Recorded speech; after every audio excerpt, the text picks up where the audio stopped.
Let's say I'm working in a framework where I can specify the routes that I want to respond to. Normally, you will set your route, you will respond accordingly, and then maybe you'll view that in the browser to test it. And that certainly works fine enough. But let me show you a plugin that makes this a little bit easier for quick checks. We will install it through package control, install, and it's called HTTP Requester.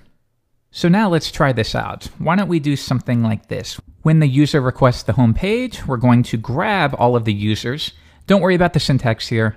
That really has very little to do with this lesson. So we're going to grab the users, and why don't we do response? We're going to add this as eloquent, and I'll send in the users. So now let's take a look at the manual way of testing to see what this does for us. We run it, and sure enough, we get this little bit of JSON with a couple of rows from the users table.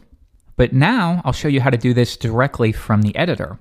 We've installed that HTTP Requester plugin, so now check this out. I can add a URL, we'll do laravel.dev, and now I will run this through the plugin by selecting it and clicking on the Mac Command-Option-R. It'll immediately create a new tab and show you what was received in response.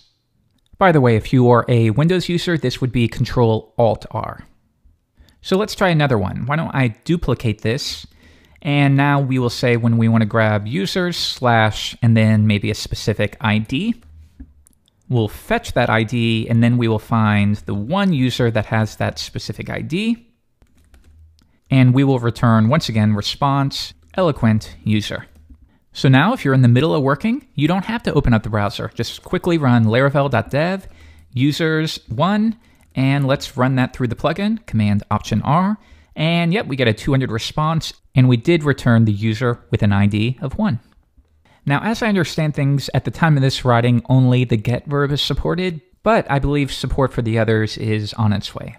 Finally, if you can't remember what that shortcut is, it's also available in the right-click menu. So I right-click, HTTP Requester, and now we do get that result.